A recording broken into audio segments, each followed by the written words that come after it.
आवडलेला अभंग संत श्रेष्ठ तुकाराम महाराज यांचा आहे. अभंग 4 चरणांचा आहे, संतपर प्रकरणातला आहे, सगळ्यांच्या परिचयाचा, सगळ्यांच्या पाठांतरातला अभंग आहे. या अभंगाच्या माध्यमातून संत श्रेष्ठ तुकाराम महाराजांनी आपल्याला जी अत्यंत दुर्लभ असलेली संत भेट आहे, त्या संत भेट झाल्याच्या कारणाची मीमांसा या अभंगातून व्यक्त केलेली आहे. संतांची भेट आपल्याला झाली याचा तुकाराम महाराजांना आनंद आहे, पण ती संत भेट, ते संतांचं दर्शन आपल्याला कोणत्या कारणानं झालं, त्या कारणाची मीमांसा, त्या कारणाचा विचार तुकाराम महाराजांनी या अभंगातून केलाय. सर्वसामान्य मनुष्य काय करतो, आपल्याला एखादी वस्तू प्राप्त झाली की फक्त त्या प्राप्त वस्तूचा आनंद उपभोगतो, पण विचारी माणूस काय करतो, आपल्याला ते प्राप्त झालं की ते कशामुळे प्राप्त झालं याचं तो चिंतन करत असतो. तुकाराम महाराजांना संतांची भेट झाली ही अत्यंत दुर्लभ गोष्ट आहे. संतांची भेट सहजासहजी होत नाही हे आपल्या सगळ्यांना ठाऊक आहे. ती संत भेट किती दुर्लभ आहे हेही आपल्या सगळ्यांना ठाऊक आहे. मग अत्यंत दुर्मिळ असलेली, अत्यंत दुर्लभ असलेली ही संतांची भेट जर आपल्याला झाली असेल तर ती संत भेट नेमका कोणत्या कारणानं झाली त्याचा विचार तुकाराम महाराजांनी प्रस्तुत अभंगातून केलेला आहे. विठ्ठला विठ्ठला.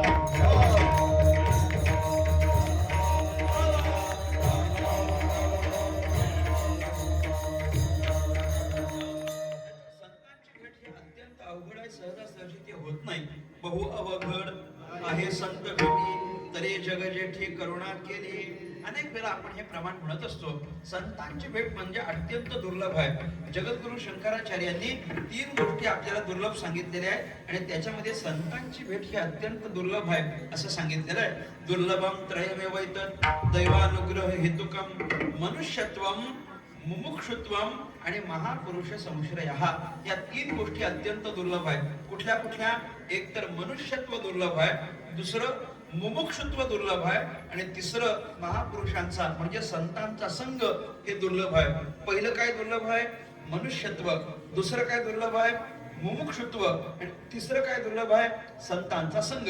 पहिलं काय आहे? मनुष्यत्व. दुसरं काय आहे? मुमुक्षुत्व. आणि तिसरं काय आहे? संतांचा संग. पहिलं काय आहे? मनुष्यत्व. दुसरं मुमुक्षुत्व. आणि तिसरं संतांचा संग. पहिलं मनुष्यत्व, दुसरं मुमुक्षुत्व, तिसरं संतांचा संग. पहिलं मनुष्यत्व, दुसरं मुमुक्षुत्व, तिसरं संतांचा संग. पहिलं, तुम्ही सगळे बोलत नाही तर मी 11 वाजेपर्यंत पण हेच करीन. सगळे बोलत चला. पहिलं काय आहे?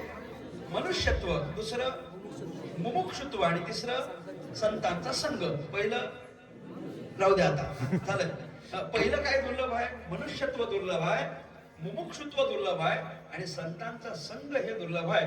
माणूसपणा आपल्याला प्राप्त होणं, नरदेह प्राप्त होणं, मनुष्याचा जन्म प्राप्त होणं हे अत्यंत दुर्लभ आहे. प्रमाण पुष्कळ आहे, पण तो आपला विषय नसल्या कारणानं त्याचा विस्तार करत नाही. मनुष्यत्व हे अत्यंत दुर्लभ आहे, सहजासहजी ते मिळत नाही. पाप पुण्याचं समान होतं त्यावेळेस ते प्राप्त होतं, क्वचित आपल्याला प्राप्त होतं, भगवंतानं कृपा केली तर प्राप्त होतं, वगैरे वगैरे. पण माणसाचा जन्म अत्यंत दुर्लभ आहे आणि दुर्लभ जरी असला, माणसाचा जन्म दुर्लभ जरी असला तरी सध्या आपल्याला त्याची चिंता करायची गरज नाही. का गरज नाही? कारण ते आपल्याला मिळालेलं आहे. मिळालंय म्हणून माणूसपणाची चिंता करण्याची आवश्यकता नाही. मनुष्यत्व आपल्याला प्राप्त आहे. दुसरं काय आहे? मुमुक्षुत्व. मुमुक्षुत्व म्हणजे भगवान परमात्म्याच्या संबंधाने अंतःकरणामध्ये काहीतरी साधना करण्याची इच्छा होणं. मोक्षाची इच्छा करणाराला मुमुक्षु असं म्हणतात. मोक्षम इच्छितो इति मुमुक्षु. मोक्षाची इच्छा करणारा मुमुक्षु. किंवा आपण असं म्हणा, भगवंताच्या करता काहीतरी साधना करणारा तो कोण? मुमुक्षु. आता आपण देवा करता काहीतरी साधना केली पाहिजे अशा पद्धतीचा विचार करणारी माणसं पण दुर्लभच आहेत की नाही? भगवान परमात्म्याच्या साधनेकडे जाणारी सगळीच लोक आहेत का सांगा? सगळीच काही जात नाही. देवाच्या भजनाला लागलेली सगळीच आहेत का? सगळीच देवाच्या भजनाला जातात का? जात नाही. सगळी काही देवाच्या भजनाला जात नाही. मी गमतीनं म्हणत असतो, देवाच्या भजनाला येणारी माणसं फार थोडी आहेत. देवाचं भजन करणारी माणसं फार थोडी आहेत. बारीक आहे का? देवाचं भजन करणारी माणसं फार थोडी आहेत आणि जी थोडी भजन करणारी आहेत ती पण थोडंच भजन करणारी आहेत. पटलं तर पहा, बारीक ऐकत चला. थोडंच भजन करतात ना. आपण काय रात्रंदिवस भजन करतो का? करत नाही. आपण आपलं भजन कसं मर्यादित आहे. मुमुक्षुत्व सगळ्याला प्राप्त होत नाही, पण आत्ता तरी आपल्याला मुमुक्षुत्वाची चिंता करायची गरज नाही, आपल्याला तरी गरज नाही. का बरं? ज्या अर्थी आपण कीर्तनात आलेलो आहोत, ज्या अर्थी आपण भजनात आलेलो आहोत, ज्या अर्थी आपण हरिपाठात आलेलो आहोत, ज्या अर्थी आपण आपला सगळा व्याप सोडून आपण मुमुक्षु आहोत, म्हणून मुमुक्षुत्वाची चिंता करायची गरज नाही. आणि तिसरं काय दुर्लभ आहे सांगा? संतांचा संग हा अतिशय दुर्लभ आहे. सहजासहजी संतांचा संग आपल्याला प्राप्त होत नाही, तर संतांचा संग प्राप्त होण्याकरता सुद्धा स्वतंत्र अधिकार माणसाकडे यावा लागतो. विठ्ठला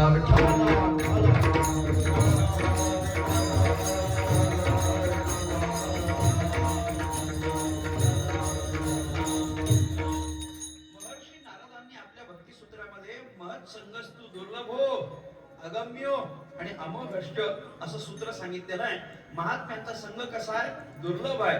अगम्यो अमोघष्ट ते राहू द्या बाजूला, पण दुर्लभ आहे इतकं मात्र नक्की आहे. किती दुर्लभ आहे? नाथ महाराजांनी चिंतन सांगत असताना जगातल्या सगळ्या दुर्लभ गोष्टी सुलभ होतील, पण संतांची भेट होत नाही असं चिंतन केलेलं आहे बरं का. चंद्रामृता सुखे सेवावेद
त्या साधूची भेट न होईल का?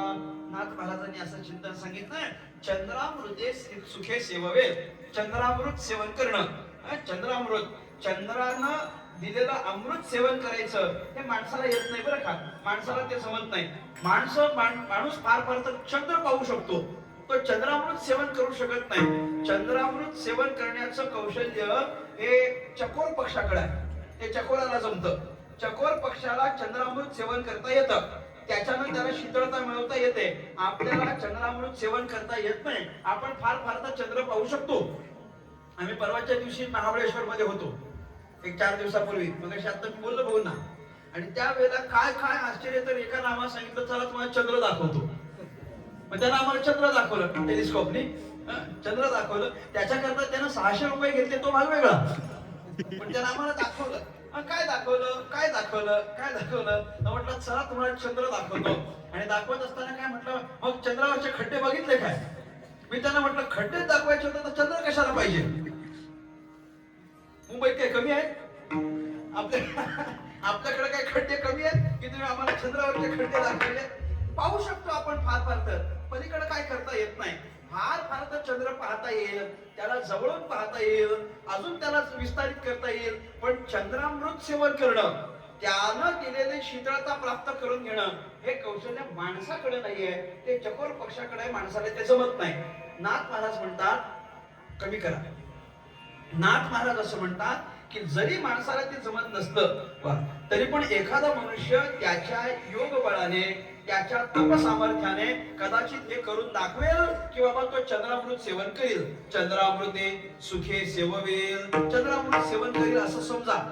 असता जाता रवी धरवेल, शक्य आहे का सांगा? असताना जाणारा सूर्य धरायचा, असताना जाणारा जो सूर्य असताना चाललाय आणि त्याला सांगायचं थांब, आमचं जरा काम आहे, तेवढं झालं की मग जा, असं सूर्याला सांगितलं तर चालतं का सांगा? चालतं का? हो नाही बोलत चला जरा, माना तरी हलवा जरा, मला कळू द्या काहीतरी, नाही जमत हे. सूर्याला थांब सांगितलं तर थांबत नाही. असताना जाणारा सूर्य कोणालाही आतापर्यंत थांबवता आला नाही. पण नाथ महाराज असं म्हणतात, एखादा मनुष्य त्याच्या बळानं तो हे करूनही दाखवेल. पुराणांमध्ये उदाहरण पण आहे की अनेक ऋषी मुनींनी आपापल्या बळानं सूर्याला थांबवलेलं सुद्धा आहे. म्हणजे एखादा मनुष्य तेही करून दाखवेल असं समजा.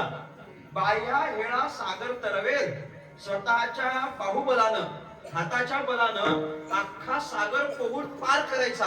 शक्य आहे का सांगा? शक्य नाहीये.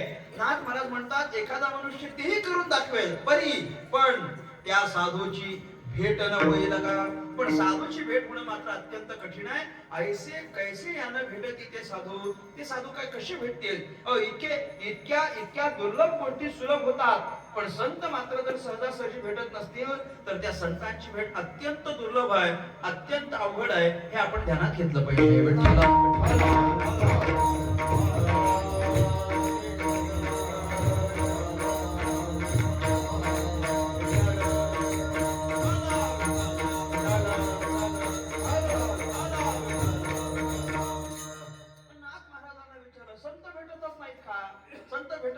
इतक्या अवघड आहे तर भेटणारच नाहीत का? नाही म्हटले भेटतील ना. इतके अवघड आहे, दुर्लभ आहे, म्हणजे संत भेटतच नाहीत असं नाहीये, ते भेटतात. पण संत भेटण्याकरता आपल्याकडे पण काहीतरी अधिकार यावा लागतो. सहजच असा रस्त्यात चालत चालत निघाला आणि म्हणून सहज संत भेटले असं नाही होत. अनेक जन्मांची पुण्याई उदयाला आली की त्याच्यानंतर आपल्याला संत भेटत असतात. ऐसे कैसे यानं भेटत ते साधू, हे आपल्याला नाथ महाराज म्हटले की नाही. मग नाथ महाराजांच्या या प्रश्नाला उत्तर दिलंय ते तुकाराम महाराजांनी. आणि तुकाराम महाराज म्हणतात संत भेटतील, पण कसे भेटतील? मग तुकाराम महाराज म्हणतात, अर्थ काम चाडन येचे प्राण,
असे भेटतील म्हणजे कसे भेटतील? मग तुकाराम महाराजांनी एक 4 गोष्टी आपल्याला सांगितल्या. तुकोबर आहे म्हणतात, अर्थ काम चाड नये चित्ता. एक, मोह माया माना मान मोह माया मिथ्या 2, वर्ते समाधानी 3 आणि जाणून नेणता 4. या 4 गोष्टी जर तुमच्याकडे असतील तर तया साधू भेट देती अवचिता का. मग तुम्हाला साधू भेट देतील. कोणत्या कोणत्या गोष्टी लागतील? पहिलं ध्यानात ठेवा, अर्थ काम चाड नये चित्ता. या 2 गोष्टी चित्तात येता कामा नये. 2 गोष्टी म्हणजे कोणत्या? पहिलं आहे अर्थ आणि दुसरं आहे काम. अर्थ अर्थ अर्थ म्हणजे माहिती आहे ना, अर्थाचा अर्थ आपल्याला माहिती आहे की नाही माहिती? तुम्हाला बाकी सगळं सोडा, तेवढं मात्र चांगलं कळतं आम्हाला. सगळ्यांनाच कळतं अर्थ म्हणजे काय. पैसा. अर्थ म्हणजे द्रव्य, अर्थ म्हणजे संपत्ती संपदा, अर्थ म्हणजे पैसा आहे. आणि कुणाला पैसा माहिती नाही मला सांगा. आमची जी सगळी धावपळ चालू आहे ती फक्त कशा करता चालू आहे? फक्त पैसा करतात चालू आहे की नाही. अर्थ तुकोबरा म्हणतात अर्थाच्या संबंधानं अंतःकरणामध्ये कोणतीच भावना निर्माण नाही झाली पाहिजे. अर्थ. आणि दुसरं काम. काम म्हणजे काय? इच्छा. काम शब्दाचा अर्थ काय होतो? इच्छा. काम म्हणजे अपेक्षा, काम म्हणजे अभिलाषा. अंतःकरणामध्ये कोणतीच इच्छा निर्माण होता कामा नये. अर्थ काम चाड नये चित्ता. चित्तामध्ये पैसा आणि इच्छा अंतःकरणात निर्माण होता कामा नये. ही पहिली. संतोषाने यावे, दुःखी विषादा न भजावे आणि लाभा लाभ न धरावे मना माझी. ज्ञानोबराय म्हणतात त्याप्रमाणे फार फार फार फार एखाद्या ठिकाणी त्याचा सन्मान केला म्हणून त्याला आनंदही नाही झाला पाहिजे आणि फारच कुठेतरी अपमान झाला म्हणून त्याला दुःखही नाही वाटलं पाहिजे. आपलं होतं का असं सांगा? नाही नाही. सन्मान झाला की मग आपला आनंद आनंद, सन्मान झाला की आनंद होतो. बरं, झालेला सन्मान लोकांना सांगता की सांगत नाही? आपण कसं करतो? माझ्याशी थोडं थोडं बोलत चला बरं का, थोडं थोडं बोलत चला. आपण आपला झालेला सन्मान आपण लोकांना सांगतो की सांगत नाही? सांगतो. आपण सांगतो. बरं, ते स्टेटसला ठेवता की ठेवत नाही? ठेवतो. फोटो बिटो ठेवतो की नाही आपण? लोकांनी धन्यवाद धन्यवाद, चांगलं केलं चांगलं केलं, अभिनंदन अभिनंदन असं म्हटल्यावर आपल्याला बरं वाटतं की नाही? बरं वाटतं. किंवा तेवढं म्हणावं म्हणूनच आपण ते स्टेटसला ठेवलं की नाही? आपल्या ठेवलं. अहो, आपला झालेला सन्मान आपण स्टेटसला ठेवल्यानंतरही एखाद्यानं आपल्याला अभिनंदनचा मेसेज नाही केला तरी आपल्याला राग येतो. इतकं संकुचित आपलं आहे. म्हणजे मान झाल्यानंतर अगदी त्याला आनंदही होऊ नये आणि अपमान झाला तर त्याला दुःखही होऊ नये. आपलं तसं होत नाही. मानापमान आपल्याला सारखे नाहीये. ज्याचे मान आणि अपमान सारखे झाले, मान अपमानाच्या ठिकाणी मोह माया मिथ्या अशी ज्याची दृष्टी झालेली आहे त्याला साधू भेट देतात. दुसरी गोष्ट. तिसरं काय आहे? ठेवील तसं राहतो की राहावं लागतंय? राहावं लागतंय. आपला नाईलाज आहे. आपला नाईलाज आहे. देवाच्या नियमात बदल करण्याचं स्वातंत्र्य देवानं जर आपल्याला दिलं असतं तर आपण देवाचे नियम बदलले असते की नाही? मला सांगावं. नक्कीच बदलले असते. तसलं स्वातंत्र्य नाही तरी आम्ही प्रयत्न करतो. तरी पण आपण प्रयत्न करतो की नाही? आपल्याला माहिती असतं की काही नाही, आता शरीर आपलं गलित गात्र झालंय, आपण फार 65-70 पर्यंत पोहोचलोय म्हटल्यानंतर आपले दात पडणारच आहे हे आपल्याला जरी माहिती असतं तरी पण आपण नवीन बसवून घेतो की नाही? नवीन बसवतो. मग कुणी सोन्याचे बसवतो, कुणी चांदी